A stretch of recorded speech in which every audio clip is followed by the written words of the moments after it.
Okay, so what we have here is an infinite bamboo slash sugarcane farm. It can be used for both. You can mix and match. Doesn't matter whether you have bamboo on one side, sugarcane on the other, or intermix sugarcane and bamboo on either side. Both sides, it doesn't matter. It's infinitely expandable that way. It's infinitely expandable that way, and it's infinitely expandable that way. It is slightly expensive because of all the pistons, but if you're going to do an ordinary one with a flying machine, then you'd have observers and flying machines and obsidian and mine carts and rails and all that good stuff. So it's 6 of one and half a dozen of the other. This, however, is 100% lossless and is incredibly fast and works incredibly well. And it's passive. You don't have to think about it. It'll just, all the items will just end up in your storage system if that's where you want to put them. So I just made the farm so you could have a look at it as it is.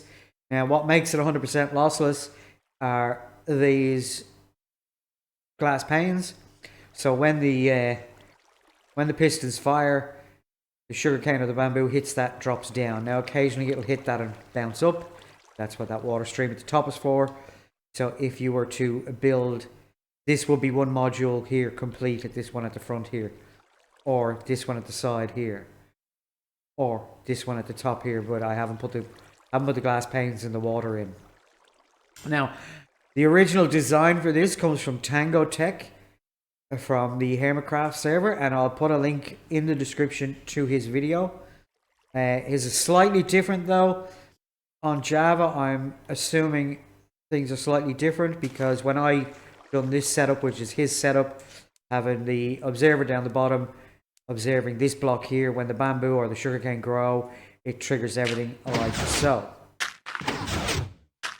Right, but when I done that on this farm, the bamboo would grow or the sugarcane would grow and nothing would happen. So if you move the observer up to here, then it creates an infinite loop with this piston. And if you move it up to here, it means everything gets taller, everything gets bigger, and it doesn't quite work as well. So in order to combat that, I've gotten rid of these observers and I've put daylight sensors in instead. If I turn those to nighttime, and you'll see the pistons retract.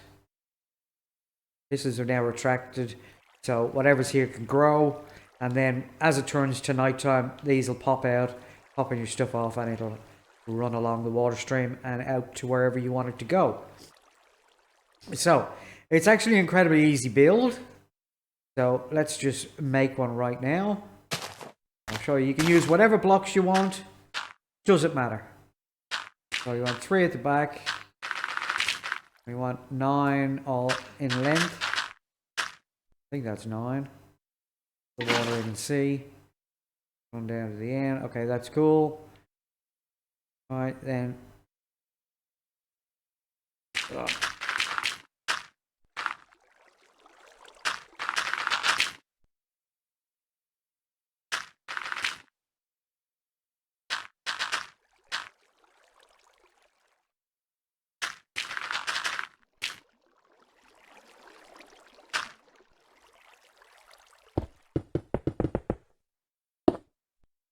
You want 8, 1, 2, 3, 4, 5, 6, 7, 8.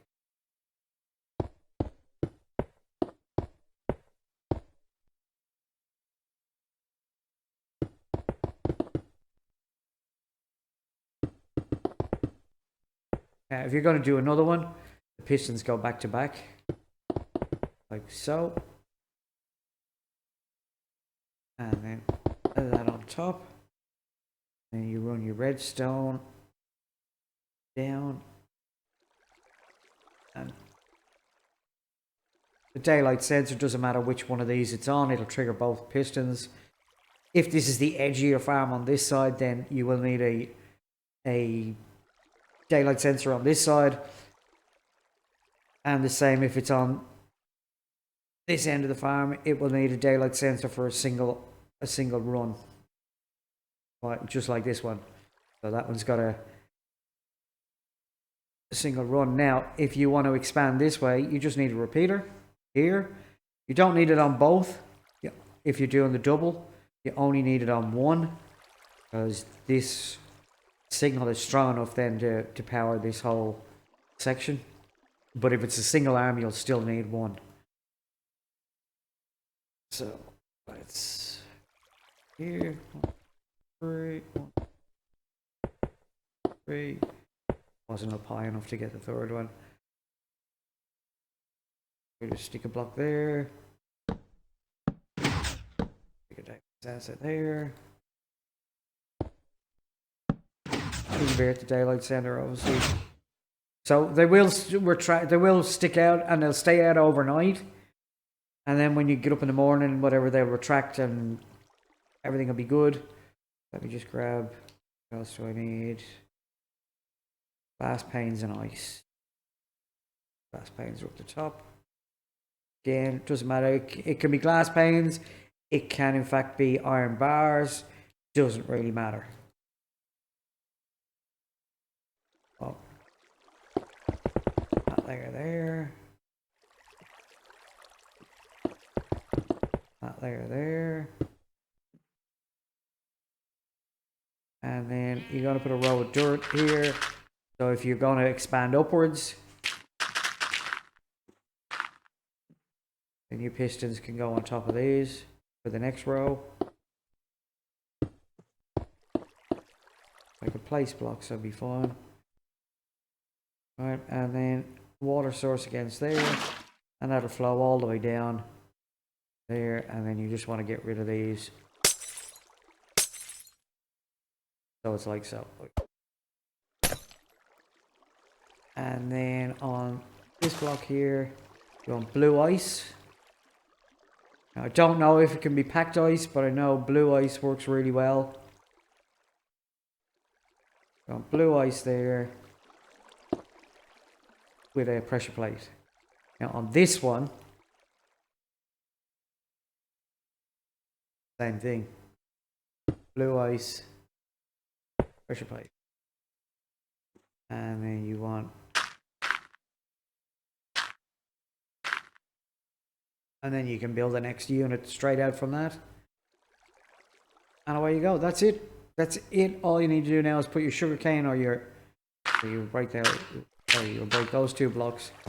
You put your bamboo in one side, your sugarcane in the other, or you can have sugarcane, bamboo, bamboo, sugarcane, sugarcane, bamboo, bamboo, sugarcane. It doesn't matter. It's all going to get harvested exactly the same. And that's it. That's the whole thing done. All you just do is rinse and repeat that way,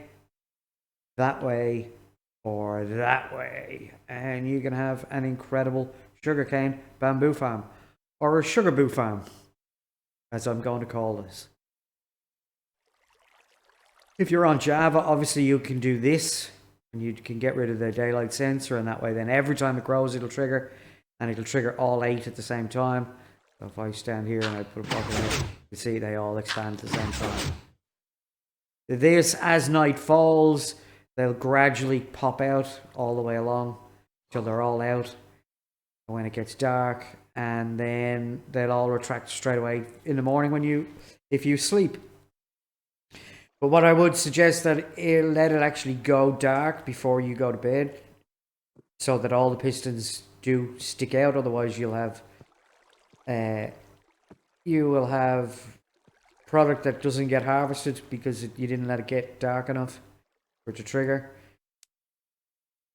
And yeah, I hope you enjoy this. And if you want to see it built in survival on a massive scale, I think I've done 12 this way, 6 this way, but I haven't gone vertical. Not yet, anyway.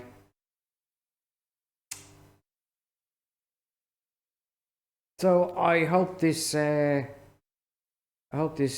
in of value for you. And as I said, I'll link to Tango Tech's original video in the description. Go and have a look at it. It's a really good farm. It's exactly the same as this, just in better blocks, I guess. I just wanted to make it out of whatever blocks. It doesn't matter, as long as you got the right combination and the right sizes and whatnot. Everything's good. Doesn't matter what blocks you actually make it out of. Anyway, have yourself a great day, and I'll either see you on the going back to the video that we're in, or this will be a standalone video all by itself.